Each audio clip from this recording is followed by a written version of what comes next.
My name is Anthony Anderson, and I am a sophomore in the college at Georgetown University, majoring in American Studies with a minor in African American Studies. And I graduated from Lighthouse 2 years ago, class of 2014, the best class. I'm just like, but I'm here to talk to you guys today about the ACT. I hear that you guys are taking it pretty soon, and at first, I want to wish you guys the best of luck because I know you guys are gonna kill it. I know you guys are going to do amazing. Give it your all. Make sure to get some breakfast out of it. Mom, Dad, I'm about to take this test. Can I get a breakfast real quick? Finesse a little, get some free breakfast. McDonald's. I know I did. I was like, Dad, what's up? So make sure, like, you eat well, that you sleep well, that you don't stress. Do not stress. You're going to have to take this test either way it goes. You're going to have to take this test stressed. You're going to have to take this not stressed. Why take it stressed when you're going to have to take it? So just relax, calm, breathe in, breathe out, and take it.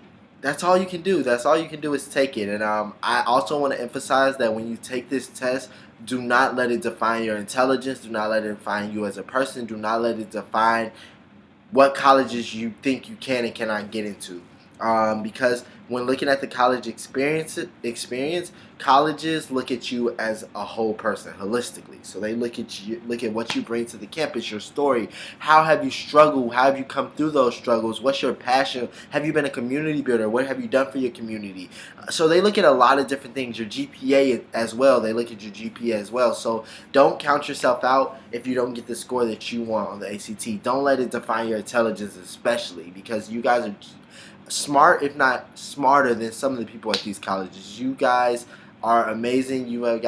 What's beautiful is that not only have you guys gone through this education, but I'm sure there have been many trials and tribulations that you have gotten through and became a stronger person. So you have that as well to bring to the table. While some of these other people on this campus don't have any of that. They just have the education background, but they can't make it on the street. They can't do that. So just know that you bring something to this campus that no other student can bring, and find that and sell yourself. You got to finesse when applying to colleges. You have to finesse yourself. You have to finesse your story. You have to tell them why you deserve a spot on this campus, which all of you do deserve a spot on this campus. If you don't get the score that you want, I recommend waiting till the summer is over and taking it in the fall. That way you can study for the new ACT, and also you're a little more less test out, because I know, like, I don't know if it's still a thing, but taking the ACT prep class, that can be a little exhausting. So you're coming back rejuvenated, refreshed, and you take that test optimistic when you take this test. And also, I want to point out that when they take your scores, some schools take the better score from each test, so they super score. So whatever score that you got from 2 tests, they'll take 2-3 tests, how many tests you take, and they'll take the best score of each subject, and then they'll make a composite score out of that. So also think about that when taking these tests. As far as the college application process goes, don't count yourself out. If you want to go to school in Indiana, most definitely do that. If you want to go to school outside of Indiana, most definitely do that. I was fortunate enough to have counselors like Morgan and Morgan. They're not there yet. They're not there anymore, but they were my counselors at the time, who really emphasized not counting myself out, who told me to apply to schools that I probably wouldn't apply to my own self. So don't count yourself out and look at these schools, because also another aspect of college is scholarships. Making sure that these schools are need-based financial aid or scholarship financial aid. If their financial aid is need-based or scholarship financial aid. If it's need-based, that means that they're going to take the money, they're going to give you financial aid based on your financial needs. So they're going to use your parents' income taxes to determine that. If it is scholarship through academics, then they're going to look at your test score. They are going to look at your grade, your GPA, and determine your financial aid package that way. Some of these elite institutions, just like Georgetown, they do need-based financial aid. So I have never been so financially stable until I came to Georgetown. Like, Georgetown has been the most financially stable I am, and that's because it's consistent. I'm able to get a job, and I have a meal plan. So definitely look at these colleges the top 50 because a lot of them do need-based financial aid, and you'll actually be saving more money by going to these colleges than going to a state school. Not knocking state schools because those are just as amazing, and I almost went to Indiana University. I was really close to going there because it's an amazing school, and also don't feel like the decision needs to be made ASAP. I felt like when I was applying to college um, that I needed to make the decision by January. So I had committed to IU by January, but I didn't understand the difference between rolling admissions and regular decision. So rolling admissions is when they give you your decision as soon as you get everything in.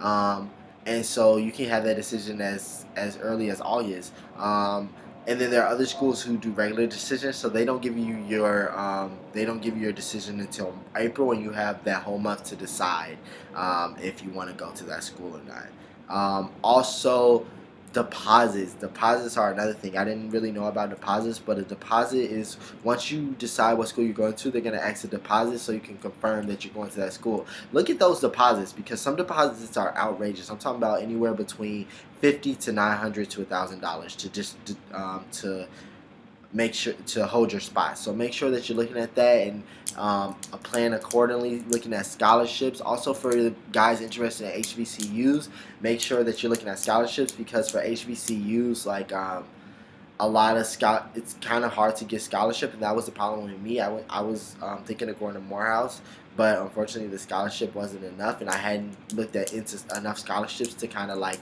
levy that or consider Morehouse. So make sure you're looking at scholarships if you're interested in HBCU, but looking at scholarships in general because these scholarships can help you get through the semester. That could be money in your pocket.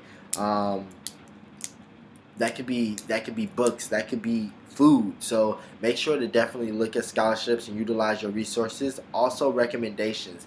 Make sure you're building connections with your teachers at Lighthouse because those are the people that are going to be writing your recommendations, and there is a difference between a generic recommendation and a recommendation that comes from the heart. So make sure you're building those bonds with teachers at Lighthouse, with the counselors, because they are also writing your recommendations, and also have fun with it. Don't stress out. Apply to as many colleges as you want to. Apply to as little colleges as you want to. I applied to over 30 colleges. I was ODing. I was definitely ODing. But I applied to a lot of colleges just because I wanted to make sure that I did not have a spot at a college by the end of this process. But I know you guys are going to do amazing on this ACT, and for your younger kids, make sure that you're looking at colleges now, looking at is it need-based financial aid, is it academic financial aid, how much money are they willing to give you, where is this college located, do you want to go to college in the South, do you want to go to college on the East Coast, West Coast, do you want to stay in the Midwest, small college, big college, like there are a lot of things that that go into factoring your college experience. I know for me personally, like going to a smaller institution just was better for me because Georgetown's about 7,000 undergraduate, and that's significant. It sounds like a lot, but it's not. We average about 20 students for 30 students a class, so it's really cool because the professor gets to know your name, the professor knows you, you have office hours with that professor versus like a state school, and some people can do that. I'm just not that type of person. I need the professor to know my name. I need to interact with the students, and in other schools their lecture halls can be as big as 200 students, and I could not function with that. So do you do better with a smaller class? Because I feel like that's more accountability for me with the professor knowing my name. So like start thinking about like what you want in a college experience, what kind of, even down to the food. I know applying to some college, I considered if they had Coke or Pepsi products, like, and Georgetown has Coke products. So yeah, definitely down to the food. Like you want this to be the best experience that you ever, because this is going to be the next 4 years of your life. So make sure that it's your experience and what you want, and you know yourself the best. So what do you want from your college experience, and make sure to definitely factor that in for you younger students. Also financial aid as well. Looking at financial aid is also important. And if you have any questions, definitely reach out to me. My name is Anthony Anderson again, and I go to Georgetown, which is in DC, and I'm right down the street from Howard University. If anybody is interested in Howard, they can connect you with some Howard students.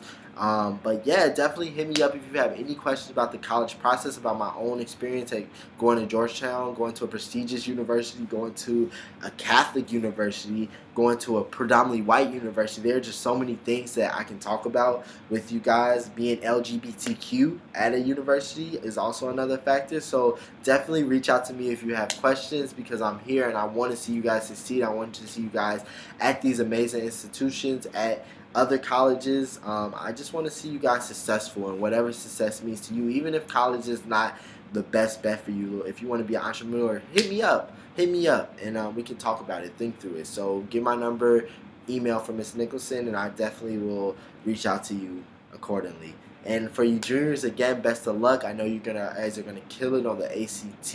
Do not stress. Do not let this ACT define your intelligence, because you guys are intelligent, you're strong, and you're amazing with or without this score. So be optimistic. Go in there well slept, well rested. Go in there well rested. Go in there confident, and you got this. You got this. I know you guys got this. Best of luck, and hopefully I will see you guys soon. Bye.